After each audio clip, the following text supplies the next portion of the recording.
এখনকার সর্বশেষ বিশ্ব সংবাদে আপনাদেরকে স্বাগত জানাচ্ছি আমি জাহিদ হাসান। এবারে অন্যান্য শীর্ষ সংবাদ।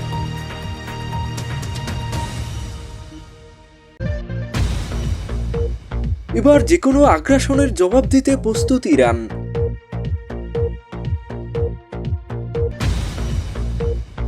এবার কোনো শক্তি হিজবুল্লাহকে নিরস্ত্র করতে পারবে না, বললেন হিজবুল্লাহর প্রধান নাঈম কাসেম।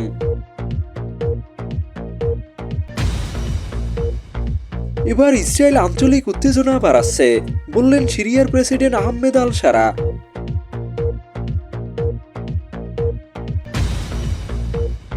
এবার গাজায় কোনো বাহিনীর কর্তৃত্ব মেনে নেবে না হামাস।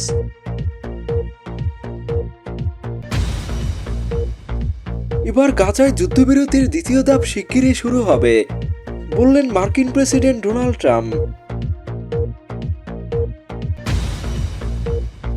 এবার পাকিস্তানে সশস্ত্র বাহিনীর অভিযানে ভারতপন্থী সন্ত্রাসী নিহত।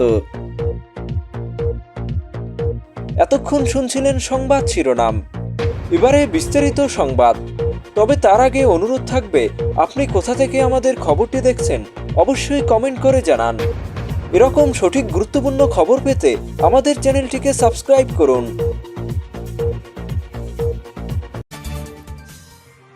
এবার যে কোনো আগ্রাসনের জবাব দিতে প্রস্তুত ইরান। ইরানের নৌবাহিনী যে কোনো ধরনের আগ্রাসন ও হুমকির জবাব দিতে সম্পূর্ণ প্রস্তুত রয়েছে বলে জানিয়েছেন দেশটির সামরিক বাহিনীর প্রধান আব্দুর রহিম মুসাবি। ইরানের নৌবাহিনী দিবস উপলক্ষে এক বার্তায় তিনি এ মন্তব্য করেন। ইরানের সশস্ত্র বাহিনীর কৌশলগত সক্ষমতার কথা উল্লেখ করে বলেন, নিজস্ব সক্ষমতা ও জিহাদি মনোভাবের উপর নির্ভর করেই ইরানের নৌবাহিনী সম্ভাব্য যে কোনো হুমকির মোকাবিলায় পুরোপুরি প্রস্তুত রয়েছে। ওই কৌশলগত বাহিনী নানা ঘটনায় নিজেদের সক্ষমতার প্রমাণ দিয়েছে। নৌবাহিনী নিজস্ব সামর্থ্য, কার্যকর উদ্বেগ এবং জিহাদি চেতনার মাধ্যমে যে কোনো আগ্রাসনের বিরুদ্ধে অনুশোচনা সৃষ্টিকারী জবাব দিতে সক্ষম, এটা তারা প্রমাণ করেছে।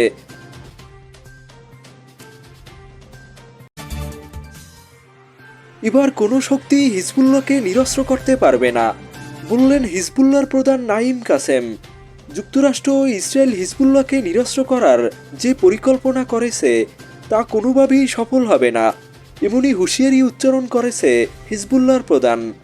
সশস্ত্র সংগঠনটির নিহত আলেমদের স্মরণে আয়োজিত এক অনুষ্ঠানে তিনি আরও বলেন, নিহত এসব আলেমদের রক্ত আমাদের জীবনের আলো, আর তাদের কলমের মসি আমাদের পথ দেখায়।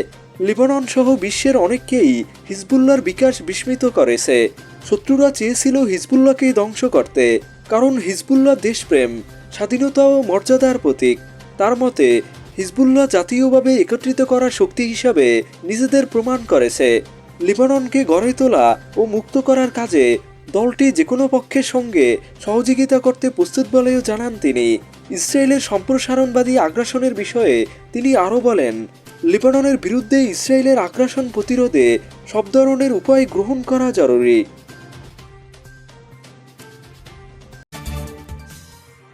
এবার ইসরায়েল আঞ্চলিক উত্তেজনা বাড়াচ্ছে, বললেন সিরিয়ার প্রেসিডেন্ট আহমেদ আল শারা। সিরিয়ার প্রেসিডেন্ট আহমেদ আল শারা অভিযোগ করেছে, ইসরায়েল পরিকল্পিতভাবে আঞ্চলিক উত্তেজনা বাড়াচ্ছে এবং নিরাপত্তা ইস্যুকে অজুহাত বানিয়ে সামরিক অভিযান চালাচ্ছে। একই সঙ্গে তিনি সিরিয়ায় জাতীয় ঐক্য, শান্তি ও গণতান্ত্রিক সংস্কারের প্রতিশ্রুতিও পুনর্ব্যক্ত করেছে। তার সরকার শান্তির অগ্রাধিকার দিচ্ছে, নারী ক্ষমতায়নের কাজ করছে এবং সংবিধান ঘোষণার 5 বছরের মধ্যে সংসদ নির্বাচনের আয়োজন করবে। তিনি আরও বলেন, ইসরায়েল 7ই অক্টোবরের হামলাকে অজুহাত করে সারা অঞ্চলে সামরিক অভিযান বাড়াচ্ছে। ইসরায়েল এমন এক রাষ্ট্রে পরিণত হয়েছে যারা বুতের সঙ্গে যুদ্ধ করছে।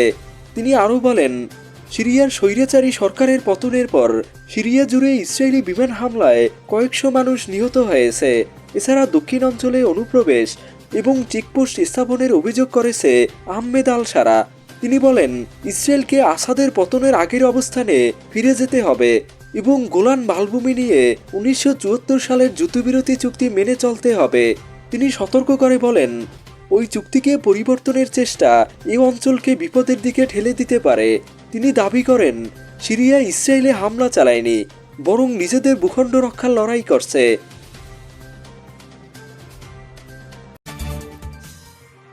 এবার গাজায় কোনো বাহিনীর কর্তৃত্ব মেনে নেবে না হামাস। হামাসের এক কর্মকর্তা বলেছেন, মার্কিন খসড়া প্রস্তাবটির জন্য অনেক ব্যাখ্যা প্রয়োজন। চলমান যুদ্ধবিরতির সময় অস্ত্র ব্যবহার বন্ধ রাখা নিয়ে আলোচনা করতে হামাস প্রস্তুত থাকলেও আন্তর্জাতিক স্থিতিশীলতা এবং সশস্ত্র বাহিনী নিরস্ত্রীকরণের দায়িত্ব নেওয়ার বিষয়টি তারা কখনোই মেনে নেবে না, এমনই হুঁশিয়ারি দিয়েছেন হামাসের এই কর্মকর্তা। তিনি আরও বলেন, আমরা সীমান্ত সংলগ্ন এলাকায় জাতিসংঘের বাহিনীকে স্বাগত জানাই, যারা যুদ্ধবিরতি চুক্তি তদারকি করবে, লঙ্ঘন সম্পর্কে রিপোর্ট করবে এবং যে কোনো ধরনের উত্তেজনা রোধ করবে। তবে ফিলিস্তিনি ভূখণ্ডে ওই বাহিনী কোনো ধরনের কর্তৃত্ব থাকুক তা হামাস মানবে না। এবার গাজায় যুদ্ধবিরতির দ্বিতীয় ধাপ শিগগিরই শুরু হবে, বললেন মার্কিন প্রেসিডেন্ট ডোনাল্ড ট্রাম্প।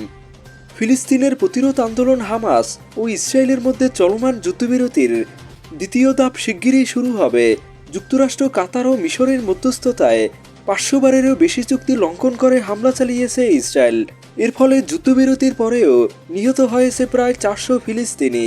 এর আগে সন্ধ্যায় খান ইউনিসে বাস্তুচ্যুত মানুষের উপর বিমান হামলা চালিয়ে অন্তত 5 জনকে হত্যা করেছে ইসরায়েল।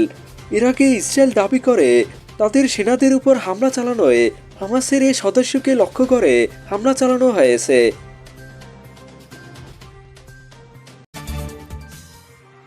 এবার পাকিস্তানে সশস্ত্র বাহিনীর অভিযানে ভারতপন্থী